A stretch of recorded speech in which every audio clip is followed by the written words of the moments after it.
Welcome to the Track Hard Money Show. Before I get started, I wanted to quickly address the big update that's in the thumbnail, so right after my short introduction, I'll let you know the big news. For those of you that are new here, my name's Tom, and in this video series, I'll be going over my household finances for the month of March, and I'll show you everything.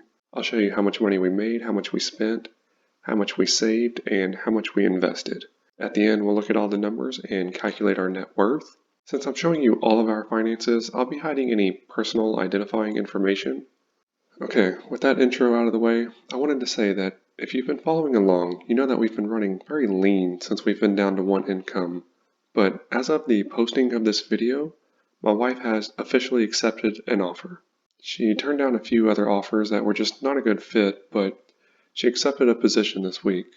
So with that out of the way, let's jump into this month's spreadsheet. In the month of March, we brought in two paychecks for the amounts of $1,786 and $1,820. These are pretty much my normal paychecks. The second one has a little bit of overtime. Along with the two paychecks, we had a little bit of additional income that I'll put here in this other row.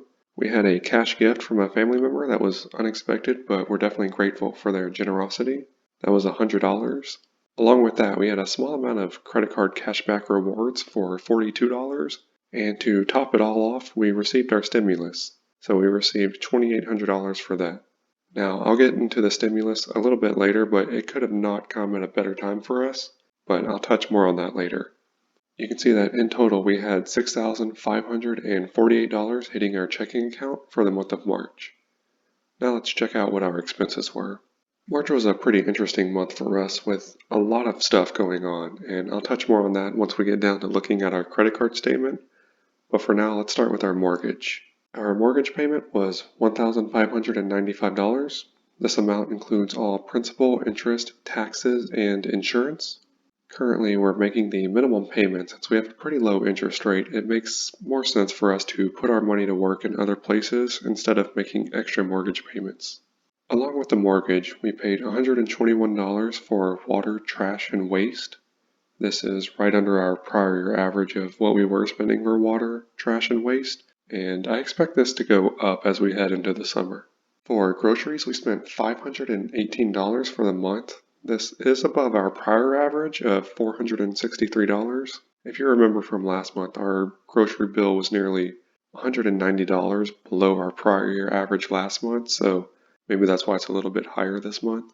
For electricity, if you remember last month, there was a huge cold front that was across the US, and the temperatures in our area were well below the usual. So our electric bill definitely reflects that, coming in at $319. January and February, our bill was about an average of $200. So it's not as bad as the prior year average shows, but it's definitely high. For internet, we spent our usual $80.41. I've been monitoring for a better deal, but after all the activation cost, everything pretty much seems to break even kind of for what we're paying, but I'll continue to monitor and look for deals. We paid our usual $137 for our cell phones. This is for 2 cell phones with unlimited data. For insurance, we put our usual $150 towards our insurance savings account. And once we get to our credit card transactions, you'll see that our 6-month premium did hit this month, so I'm glad that we've been putting this money away for that expense. Our insurance seems like it has gone up more than it should have for this renewal, so I would love to hear who you have for car insurance and who it's with, and if you would recommend them. So if you want to let me know, just comment below and let me know. I'm open to suggestions. For gas, we're still not driving a whole lot, but we did fill up our gas tank one time this month for $25.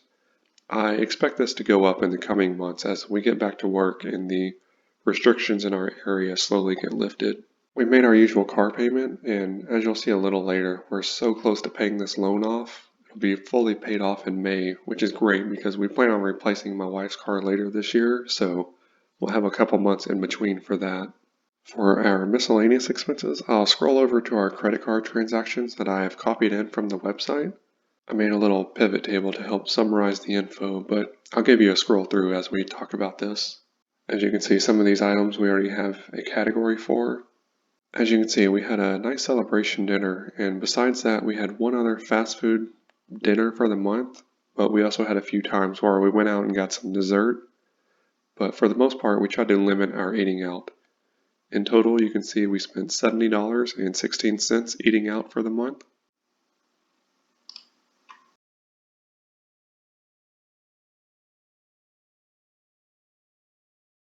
We also spent $66.52 on some items for around the house. This was just some weekend projects that we knocked out and some lawn care items that we needed. Other than the few weekend projects we did around the house, the biggest item we had was for the car repairs, and that came in at $2,146. Now, we know we needed to get some work done on one of our cars, but it happened to all come at once, and it was a little bit more than we were expecting. Now, we're going to try to be better going forward about saving up for car repairs, but thankfully the stimulus came in, and we'll use that money to cover these repairs.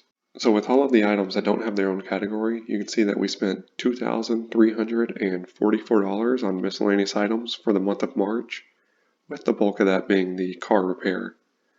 We'll have a few more car items at the beginning of next month, but hopefully that's all we'll have for a while.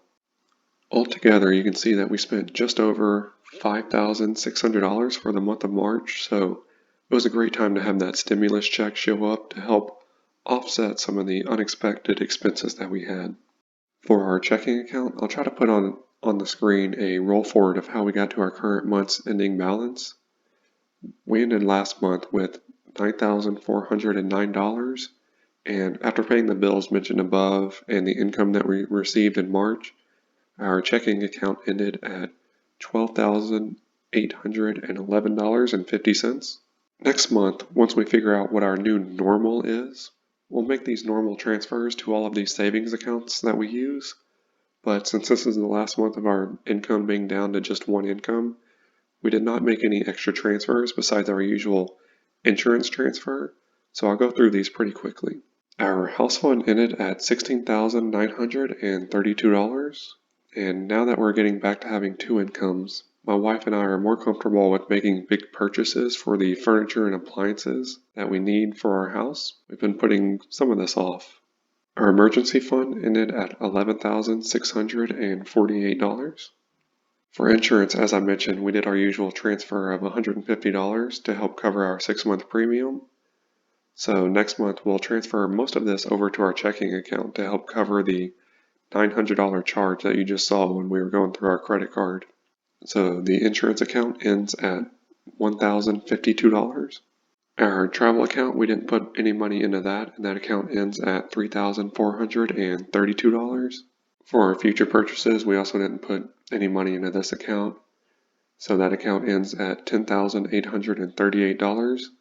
We use this account to save up for my wife's car at the end of the year, and then also to replace our cell phone and laptop when those become due.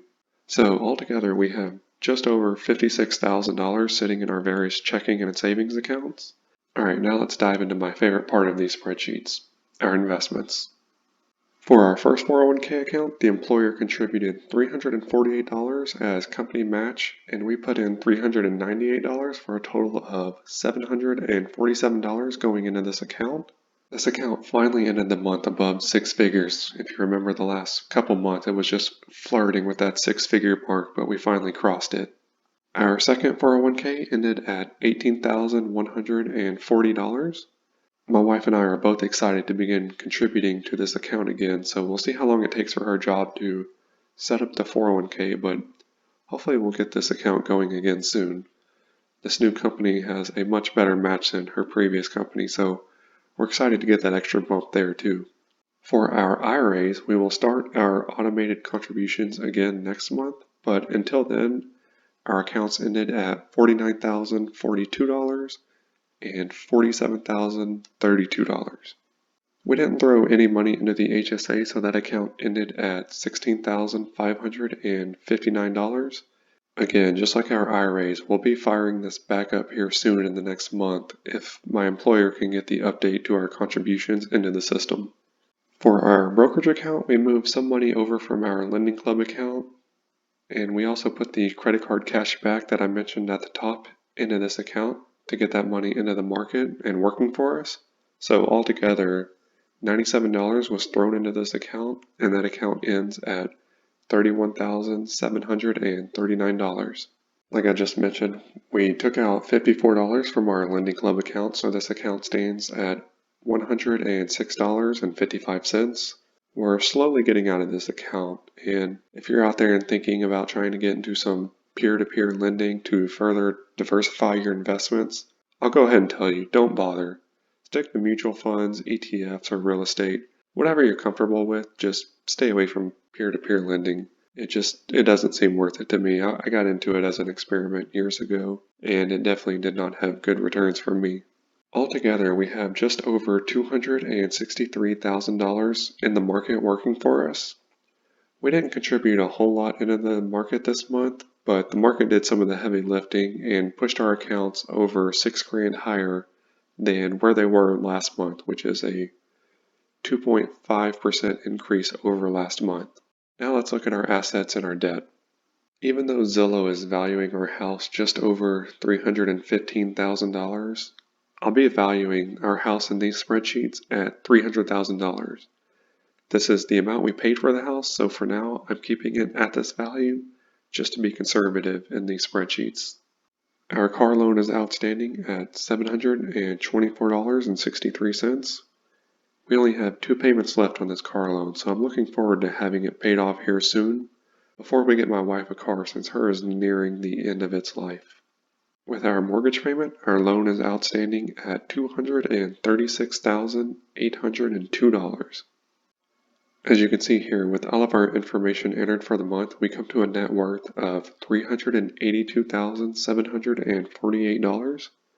This is $9,000 higher than where we ended last month, so our investments going up definitely helped our net worth hit a new high for us. I'll end this video here with a little graph of our net worth showing how it has changed over the past 12 months. You can see that from the low point of March 2020, our net worth has increased nearly $150,000. I find it crazy that even though we have not been contributing much to our investments these last 6 months or so, the market has continued to increase our net worth higher and higher. I encourage everyone watching this to start tracking your own finances. It can be as detailed or as simple as you want, but I just want everyone to start their own spreadsheets, because the first step to improving your finances is to understand where your money is going. I know a lot of people watching these videos like to track their own budgets, so if you're already doing it, let me know how your March went.